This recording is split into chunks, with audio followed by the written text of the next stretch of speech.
disrupted our plans. Notwithstanding, the President and I have kept in touch regularly. Most recently, we met in October in Rome while attending the G20 summit. But it is still important for us to resume the leaders' retreat because it is a key platform to discuss and make progress on our bilateral agenda.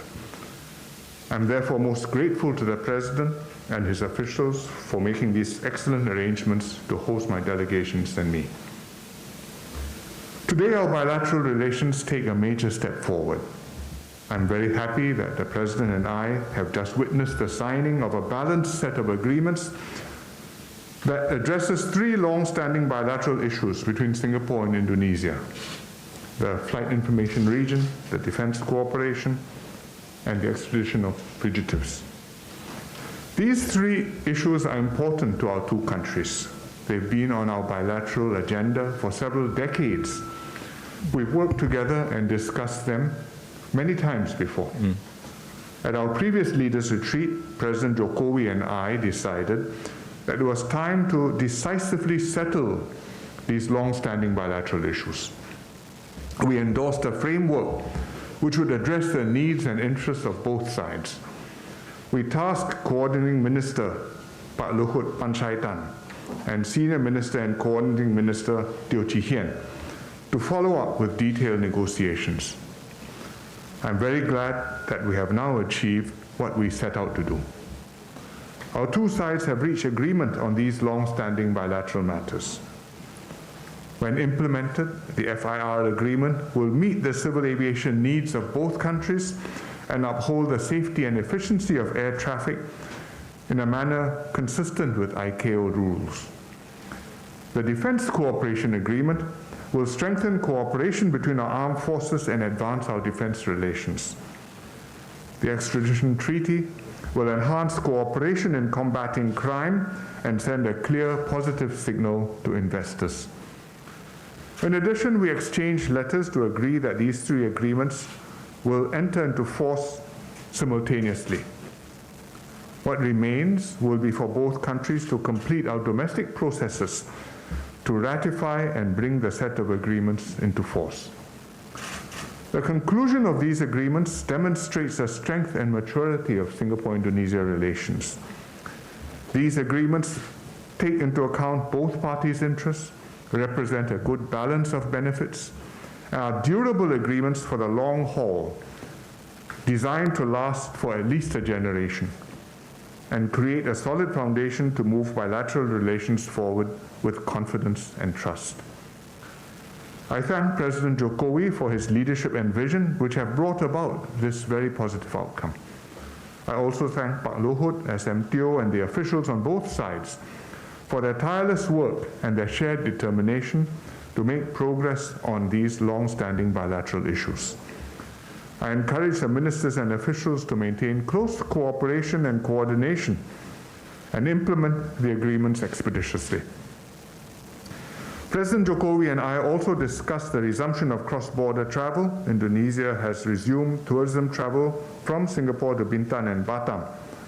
It implemented a travel bubble to Bintan and Batam, and Singapore will discuss with Indonesia how we can make this bidirectional. And we hope without taking too long. President Jokowi and I agreed to continue discussions also to expand air and sea travel more generally to more destinations in Indonesia. But we have to take into account the COVID situation and in particular the outbreak of the Omicron variant, and we will do so at a pace that both sides are comfortable with, taking into account our respective public health situations. We also reviewed our ongoing bilateral cooperation.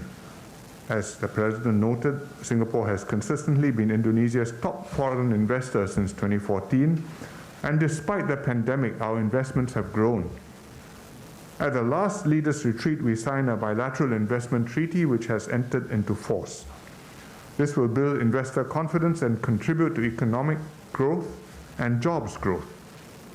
And the Kendal Industrial Park, which President and I jointly opened at our 2016 retreat, is doing well. It has attracted $1.6 billion in investments and will create many thousands of jobs. Our finance ministries and central banks are also strengthening institutional linkages to deepen financial cooperation. And Singapore and Indonesia are, at the same time, besides these existing areas, also exploring new areas of collaboration, such as sustainability, the green economy, the digital economy, and human capital development. And I'm happy that our officials are already meeting to discuss cooperation on sustainability. We have formalized cooperation on green and circular economy development, on energy cooperation and exchanges between our students and educators. We also discussed regional developments, in particular Myanmar, where the situation remains serious.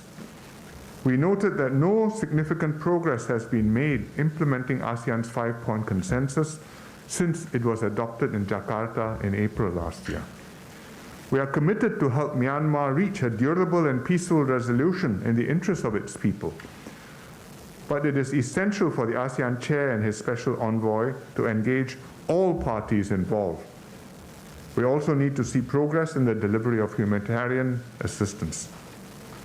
Singapore will continue to work with the ASEAN chair Cambodia and the next chair, which is Indonesia, and as well as other ASEAN member states on the full implementation of the 5-point consensus and other relevant decisions. I also thank President Jokowi for inviting Singapore to this year's G20 meetings. We look forward to supporting Indonesia's G20 chairmanship and making it a success. We are very grateful that Jokowi has hosted a successful and fruitful leaders' retreat. It shows that our bilateral relationship is in good working order. Our two countries are able to work together in challenging circumstances and resolve long-standing issues in an open and constructive manner.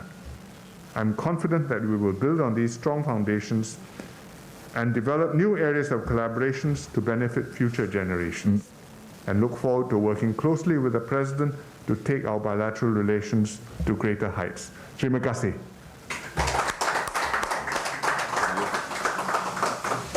Thank you. The Honorable ladies and gentlemen, you just have been listening for the joint statement from the President of the Republic of Indonesia and the Prime Minister of the Republic of Singapore. Now we would like to invite His Excellency the President of the Republic of Indonesia and His Excellency the Prime Minister of